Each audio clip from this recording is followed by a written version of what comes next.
Hello दोस्तों, स्वागत है आप सभी का आज के हमारे इस नए वीडियो में। दोस्तों, हम लोग आज के इस नए वीडियो में पढ़ने वाले हैं गोलीय दर्पण के बारे में। तो आइए हम लोग समझते हैं गोलीय दर्पण के बारे में। इससे पहले आपको पीछे वाले वीडियो देख लेना चाहिए। जब तक आप लोग पिछले वाले वीडियो को नहीं देखेंगे तब तक आप लोगों को इस वीडियो में मतलब कि समझने में दिक्कत होगी। इसलिए मैंने ये राय लिया है कि आप लोगों को पिछले वाले वीडियो को हल्का सा बता दें कि हमने पिछले वीडियो में आपको क्या पढ़ाया था। तो आइए हम लोग समझते हैं। पिछले वीडियो में हम लोग ये बता दिए थे कि दर्पण क्या होती है। तो दर्पण क्या होती है? एक ऐसा चिकना सतह जिससे प्रकाश का परावर्तन संभव हो, उसे हम लोग क्या बोलते थे? दर्पण। फिर हमने आपको ये बताया था कि दर्पण दो प्रकार की होती है। पहला आपका है पहला आपका है समतल दर्पण और दूसरा है आपका गोलीय दर्पण। ठीक है, समतल दर्पण भी हमने आपको पढ़ा दिया था और समतल दर्पण द्वारा बनने वाले प्रतिबिंब भी पढ़ा दिया था। समतल दर्पण द्वारा बनने वाले प्रतिबिंब ये होता है, समतल दर्पण द्वारा बनने वाला प्रतिबिंब आभासी तथा सीधा होता है। ठीक है, और समतल दर्पण में प्रतिबिंब दर्पण के पीछे बनता है। समतल दर्पण द्वारा बनने वाला प्रतिबिंब यदि समतल दर्पण के आगे जितना आगे वस्तु रखी होगी, समतल दर्पण के पीछे उतना ही पीछे उसका प्रतिबिंब बनेगा। ठीक है, और समतल दर्पण द्वारा बनने वाला प्रतिबिंब और वस्तु का आकार दोनों एक दूसरे के बराबर होते हैं। ठीक है, यहाँ तक हम लोग पढ़ा दिए थे। आज हम लोग पढ़ेंगे गोलीय दर्पण के बारे में। तो गोलीय दर्पण हम लोग किसे बोलते हैं? गोलीय दर्पण हम लोग उसे बोलते हैं जिसका परावर्तक पृष्ठ गोल हो, उसे हम लोग क्या बोलेंगे? गोलीय दर्पण। गोलीय दर्पण हम लोग उसे बोलेंगे जिसका परावर्तक पृष्ठ गोल हो, उसे हम लोग बोलते हैं गोलीय दर्पण। ठीक है, आपका गोलीय दर्पण दो प्रकार की होती है। पहला आपका होता है अवतल दर्पण, दूसरा उत्तल दर्पण। गोलीय दर्पण दो प्रकार की होती है। पहला आपका अवतल दर्पण, दूसरा उत्तल दर्पण। ठीक है, अवतल दर्पण में ये है कि अवतल दर्पण हम लोग किसे बोलते हैं? अवतल दर्पण हम लोग उसे बोलते हैं जिसका परावर्तक पृष्ठ गोल हो, उसे तो हम लोग गोलीय दर्पण बोलते थे। लेकिन अवतल दर्पण हम लोग उसे बोलते हैं जिसका परावर्तक पृष्ठ अंदर की ओर हो, उसे हम लोग बोलेंगे अवतल दर्पण। तो आइए हम लोग देखते हैं अवतल दर्पण। देखिए, ये जो अवतल दर्पण है इसका परावर्तक पृष्ठ अंदर की ओर है, तो इसे हम लोग बोलेंगे अवतल दर्पण। और जिसका परावर्तक पृष्ठ बाहर की ओर होगा उसे हम बोलेंगे उत्तल दर्पण। तो उत्तल दर्पण का भी हमने परिभाषा लिखा है, वैसा दर्पण जिसका परावर्तक पृष्ठ बाहर की ओर हो उसे हम लोग बोलेंगे उत्तल दर्पण। वैसा दर्पण जिसका परावर्तक पृष्ठ अंदर की ओर है, ये जो अंदर की ओर है इसे हम बोलेंगे अवतल दर्पण। और इसका परावर्तक पृष्ठ बाहर की ओर है तो इसे हम बोलेंगे उत्तल दर्पण। ठीक है, अवतल दर्पण के और तथा उत्तल दर्पण के परावर्तक पृष्ठ को M और N से सूचित किया जाता है। अवतल दर्पण तथा उत्तल दर्पण के परावर्तक पृष्ठ को M और N से सूचित किया जाता है। इसका भी परावर्तक पृष्ठ M और N है, इसका भी परावर्तक पृष्ठ M और N है। अवतल दर्पण में परावर्तक पृष्ठ अंदर की ओर होती है और उत्तल दर्पण में परावर्तक पृष्ठ बाहर की ओर होती है। ऐसे उभरा हुआ होता है और अवतल दर्पण में ऐसे अंदर की ओर होता है। ठीक है, उत्तल दर्पण में ऐसे बाहर की ओर होता है, इस ओर। जैसे यहाँ पर आप देख पा रहे होंगे कि इसका परावर्तक पृष्ठ बाहर की ओर है और अवतल दर्पण है तो इसका परावर्तक पृष्ठ अंदर की ओर है। ठीक है, तो यहाँ तक हम लोग समझ चुके थे। अब हम लोग समझते हैं दर्पण के शब्दावली के बारे में। ठीक है, हाँ जी दोस्तों, अब आइए हम लोग समझते हैं गोलीय दर्पण के शब्दावली के बारे में। ठीक है, तो गोलीय दर्पण के शब्दावली के बारे में समझने से पहले हम लोग को इस बारे में समझना होगा कि गोलीय दर्पण कैसे बनता है। तो गोलीय दर्पण जो होता है आपका एक गोले का भाग होता है। गोलीय दर्पण क्या होता है? एक गोले का भाग होता है। जैसे देखिए, जैसे हमने यहाँ पर ऐसे कर दिया, ऐसे। ठीक है, ऐसे कर दिया। अब आपको पता चल रहा हो कि यह क्या है? आधा गोला है, अर्धवृत्त है, मतलब कि आधा गोला है। और इसको हम ऐसे कर दें, ऐसे ऐसे करके मिला दें तो आपको पता चल रहा हो कि यह क्या है? पूरा एक गोला हो गया। ठीक है, और अवतल दर्पण पे ऐसा ही रहता है। तो गोलीय दर्पण कैसा होता है? गोलीय दर्पण एक गोले का भाग होता है। ठीक है, आप लोगों को यहाँ से उत्तल दर्पण भी, यह है उत्तल दर्पण, यह है अवतल दर्पण। तो आप लोग देख पा रहे हैं कि अवतल दर्पण भी एक गोले का भाग ही होता है और उत्तल दर्पण भी गोले का भाग ही होता है। यहाँ से यहाँ तक का उत्तल दर्पण है और यहाँ से यहाँ तक का अवतल दर्पण है। यहाँ से जब हम लोग ये जो लाइन है इसको हम डॉट डॉट करके मिलाएंगे तो आप लोगों को पता चल रहा होगा कि हाँ, कि यह एक गोला का भाग है। ठीक है, ठीक उसी प्रकार उत्तल दर्पण में यहाँ से इसे डॉट डॉट करके हम लोग मिलाएंगे तो आप लोगों को ऐसा आभास हो रहा होगा हो रहा होगा कि यह एक गोले का भाग है, इसलिए बोला जाता है कि गोलीय दर्पण एक गोले का भाग होता है। ठीक है, अब देखिए गोलीय दर्पण का वक्रता केंद्र किसे बोलते हैं।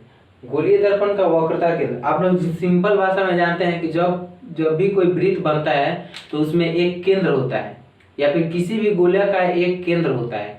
तो ठीक उसी प्रकार आपका गोलीय दर्पण भी क्या है, एक गोले का भाग है, और उस गोले के भाग है तो उसी गोले के केंद्र को हम क्या बोलेंगे, वक्रता केंद्र बोलेंगे।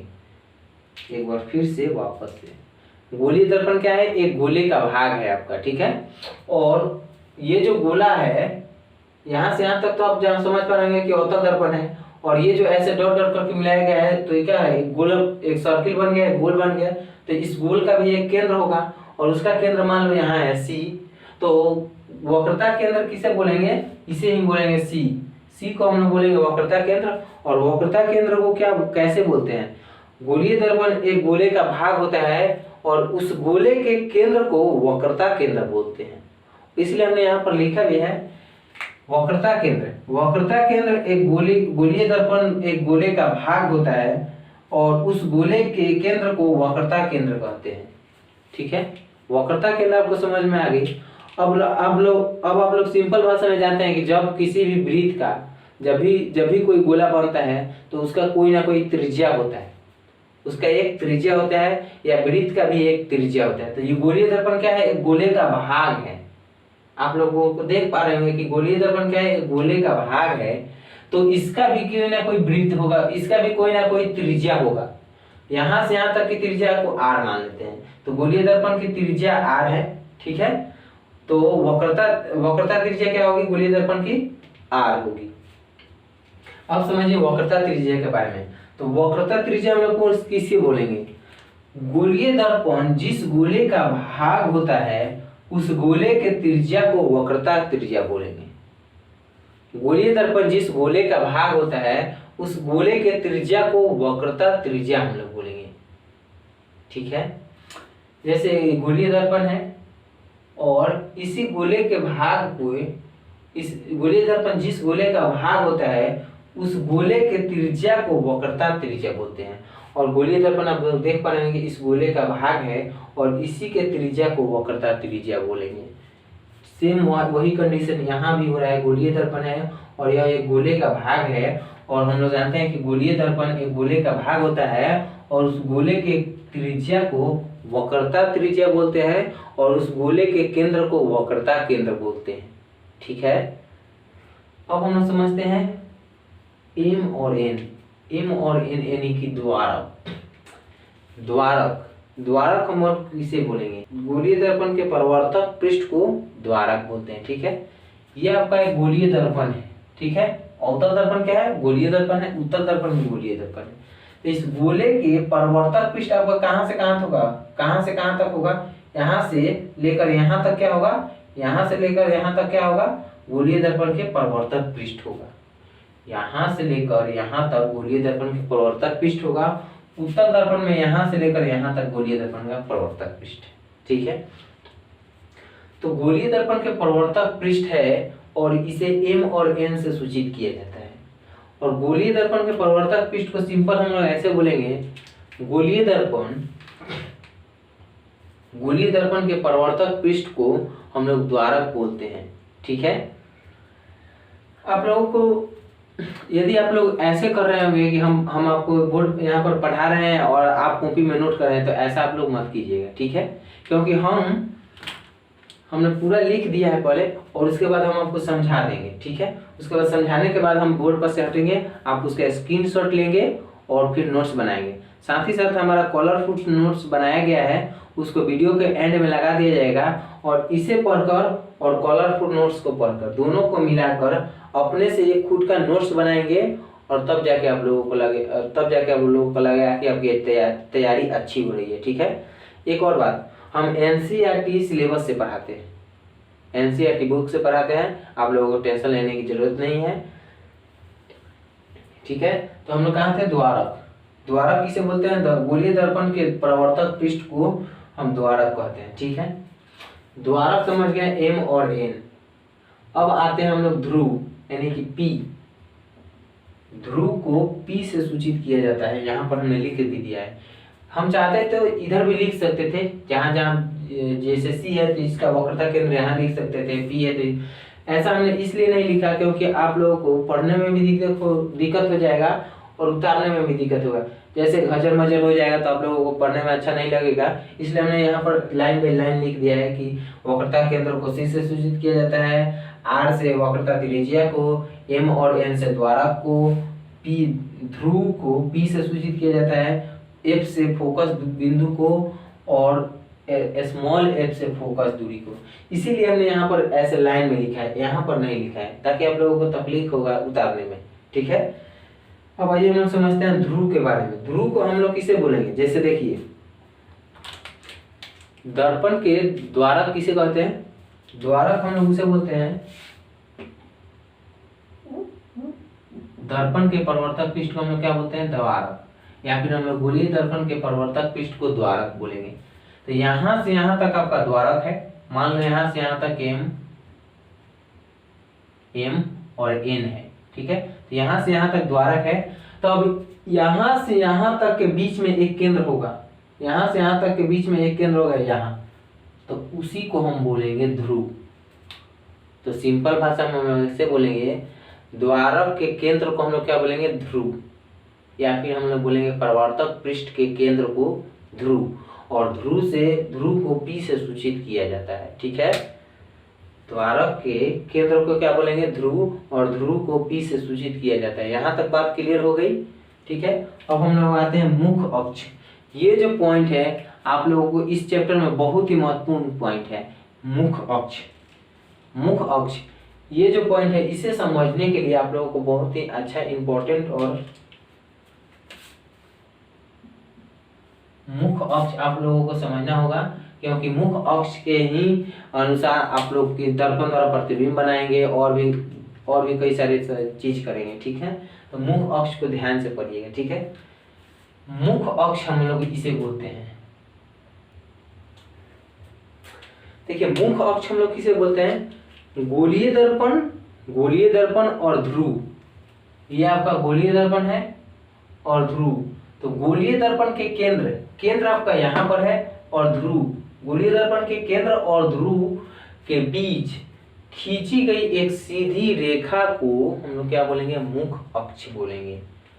गोलीय दर्पण के केंद्र और ध्रुव, गोलीय दर्पण के केंद्र और ध्रुव के बीच यहाँ से यहाँ तक एक सीधी लाइन खींची होगी, उसे ही हम लोग बोलेंगे मुख अक्ष। सेम इसका भी मुख अक्ष यही होगा। गोलीय दर्पण के केंद्र और ध्रुव के बीच में एक सीधी रेखा खींची होगी, उसे हम लोग बोलेंगे उसे हम लोग बोलेंगे मुख अक्ष। तो मुख अक्ष हम लोग किसे कहेंगे? मुख अक्ष हम लोग उसे कहते हैं कि गोलीय दर्पण के केंद्र और ध्रुव के बीच में खींची गई एक सीधी रेखा को हम लोग क्या बोलेंगे? मुख अक्ष बोलेंगे।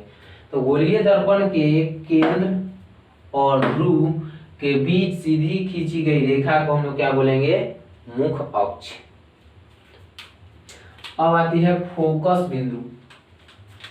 इसको हमने बता दिया, इसको भी और ध्रुव को भी। और अब आती है फोकस बिंदु सोचिए हम लोग किसे कहेंगे? देखिए, इस बात को आप लोग ध्यान रखेंगे कि दर्पण पर अनंत से आने वाली किरण मुख अक्ष के समांतर होती है। ये जो दर्पण है अवतल दर्पण है और ये है उत्तल दर्पण। ठीक है, अवतल दर्पण में मान लो कोई अनंत से किरण आ रही है, ठीक है, और उत्तल दर्पण में कोई अनंत से किरण आ रही है। तो इस बात को ध्यान में रखेंगे कि अनंत से आने वाली किरण मुख अक्ष के समांतर आती है। अनंत से आने वाली किरण मुख अक्ष के समांतर आपतित होती है दर्पण पर। अनंत से आने वाली किरण मुख अक्ष के समांतर आपतित होती है दर्पण पर। ठीक है, जब कोई किरण मुख अक्ष के समांतर आपतित होती है दर्पण पर, तो वह परावर्तन के पश्चात मुख अक्ष के जिस बिंदु से होकर गुजरती है उसे हम लोग बोलते हैं फोकस बिंदु। एक बार फिर से वापस से, जब कोई किरण मुख अक्ष के समांतर आपतित होती है दर्पण पर, तब वह किरण परावर्तन के पश्चात मुख अक्ष के जिस बिंदु पर काटती है उसे हम बोलते हैं फोकस बिंदु।